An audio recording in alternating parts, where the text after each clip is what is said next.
Mayor Espinosa, magandang umaga po. Magandang umaga naman sa iyo, Sir Igan at Ma'am Pia. Opo, kasama ko rin po si Atom dito. Mayor, reaction lang po at natapos na itong... Sir Atom, magandang umaga din sa iyo.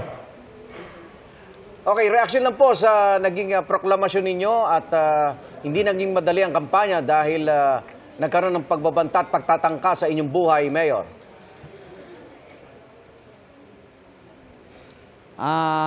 Sa lahat ng nangyari sa akin, lalo akong ginaganahan sa kampanya namin. Kasi gusto kong matupad ang mga plano talaga namin kung ano ang plataforma ng BEPK. At ano po uunahin nyo dyan sa Albuera, Leyte, pagkaupo ninyo, Mayor?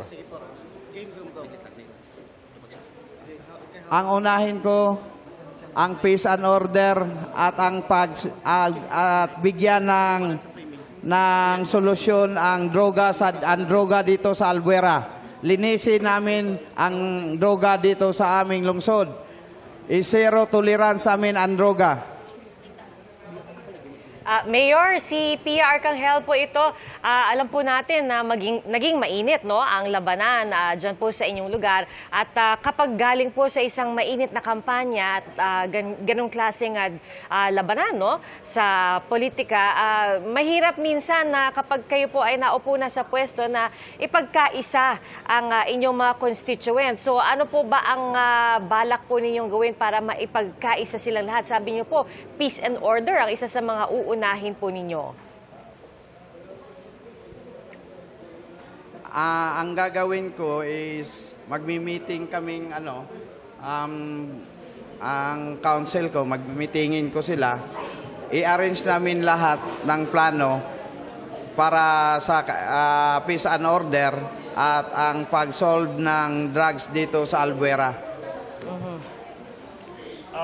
Mayor Kerwin, ano po ba ang sitwasyon pagdating sa peace and order sa Albuera, Leyte at ito po ang inyong ginawan ng prioridad sa inyong pagka-proklama ngayong araw bilang mayor? Ganun po ba kasama? Ano po yung mga unahin ninyong ayusin?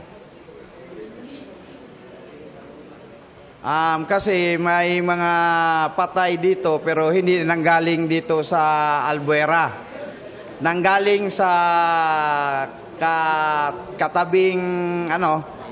katabing syudad, dinadala nila ang mga pinapatay nila dito sa Albuera. Dito nila tinatapon. At yung pagnanakaw, marami ding magnanakaw dito.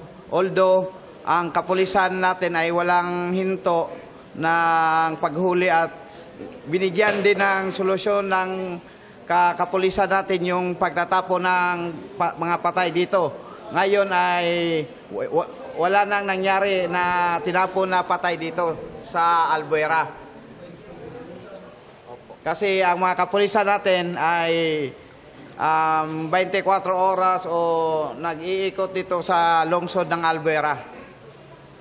At nagkaroon sila ng mga checkpoint from the entrance to the exit of Albuera. Opo. Mayor, hindi kailan na nasangkot ang pamilya nyo sa illegal na operasyon ng droga at hindi simpleng akusasyon yan, drug lord pa nga. So Mayor, yung pagsugpo nyo sa droga, ano layo nito? Malinis ang pangalan ng inyong pamilya? O paano nyo uunay masugpo ito dyan sa inyong lugar? Malalaho ba ang droga sa Albuera? Hindi naman malala ang droga dito. Gusto ko lang sugpuin at para mapatunayan na hindi talaga ako naging drug lord. Naging biktima lang ako. Sa mga alam na natin. Opo. Ay, maraming salamat at congratulations po, Albuera Leyte Mayor-elect Kerwin Espinosa. Ingat po.